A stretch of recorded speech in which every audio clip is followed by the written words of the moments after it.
مرنے سے کچھ منٹ پہلے مردہ کچھ ایسی بات اپنے گھر والوں سے کہتا ہے جسے گھر والے نہیں سن پاتے۔ جیسے ہی انسان کا مرنے کا وقت ہوتا ہے، مرنے کے بالکل قریب ہوتا ہے، بس 2-4 منٹ میں اس کی روح نکلنے والی ہے، تو اس مرنے والے انسان کو یہ محسوس ہونے لگتا ہے کہ میری روح اب نکلنے والی ہے۔ مرنے والے کی روح جب نکالی جاتی ہے تو سب سے پہلے پیروں کے ذریعے سے کھینچی جاتی ہے کہ حضرت ملک الموت اس کے سینے پر ہاتھ رکھتے ہیں، سب سے پہلے اس کی روح اس کے پیروں سے کھینچنا شروع کرتے ہیں۔ تو جب اس کی روح کھینچی جاتی ہے تو اسے یہ محسوس ہونے لگتا ہے کہ میری روح پیروں کے اندر سے نکل رہی ہے اور میرے پیر بے جان ہونا شروع ہو گئے ہیں۔ تو اب وہ اپنے گھر والوں سے کچھ کہنا چاہ رہا ہے، لیکن اس کی زبان کو بند کر دیا گیا، زبان پر تالا لگ گیا۔ اب اس کی زبان اس کے کنٹرول سے باہر ہو گئی۔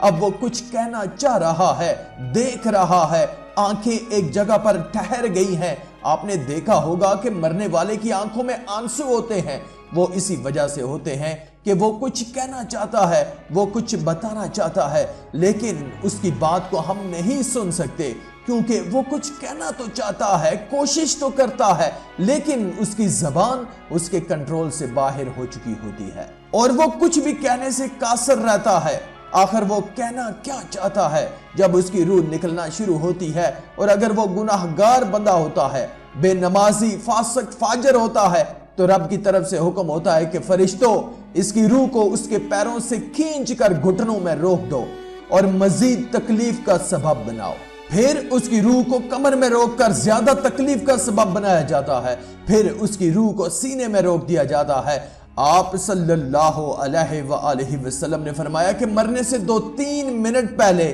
مردے کو ایسی شدت کی پیاس لگتی ہے کہ اگر اس کو سمندر بھی پلا دو تو بھی اس کی پیاس نہیں بجھے گی۔ اس کے بعد گناہگار بندے کی روح کو دماغ کے اندر روک دیا جاتا ہے، آخر میں اس کے دماغ سے نکال کر اس کے حلق کے اندر سے کھینچا جاتا ہے، تو اس مرنے والے کا منہ کھلے کا کھلا رہ جاتا ہے۔ آپ نے دیکھا ہوگا کہ مردے کی آنکھیں بھی کھلی کی کھلی رہ جاتی ہیں۔ کیوں کھلی رہ جاتی ہیں؟ کیونکہ وہ مرنے والا شخص اپنی روح کو نکلتا ہوا اپنی آنکھوں سے دیکھتا ہے، اور مرنے سے پہلے وہ جو باتیں کہنے کی کوشش کرتا ہے کہ یہ جو مجھ پر بیت رہی ہے، جو مجھ پر گزر رہی ہے، یہ ایسی سختی ہے کہ اگر تم سارے لوگوں پر ڈال دی جائے تو تم سارے کے سارے لوگ ہلاک ہو جاؤ گے۔ اگر نیک بندہ ہوتا ہے وہ کہنے کی کوشش کرتا ہے کہ ہر انسان کو موت کا ذائقہ چکھنا ہے، تو لہٰذا تم اچھے اعمال کر لو، اچھے کام کرو، تاکہ یہ سختیاں اور یہ پریشانیاں جو برے بندوں کو دی جاتی ہیں وہ تم کو نہ ہو۔ تو جو برا شخص ہوتا ہے، برا بندہ ہوتا ہے، وہ اپنے بارے میں بتانے کی کوشش کرتا ہے اپنے گھر والوں سے، اپنے بچوں سے کہ اے میرے بچوں اور میرے گھر والوں، سنو، یہ تکلیف جو مجھ پر بیت رہی ہے گناہوں کا نتیجہ ہے، کیونکہ اسے پتہ چل جاتا ہے، فرشتہ روح نکالنے سے پہلے اس کو آگاہ کر دیتا ہے کہ تو نے اللہ اور اس کے رسول صلی اللہ علیہ وآلہ وسلم کی نافرمانی کر کے زندگی گزاری تھی، اس لیے تم کو شدید تکلیف دینے کا میرا ارادہ ہے اور تمہیں خطرناک تکلیف ہوگی۔ روح کو روکا جاتا ہے اس کے جسم میں اور اسے بتایا جاتا ہے کہ تمہیں یہ جو تکلیف ہے یہ تمہارے گناہوں کا نتیجہ ہے۔ اس لیے وہ کہنے کی کوشش کرتا ہے کہ جس دلدل میں پھنسا ہوں، اور میرے گھر والوں،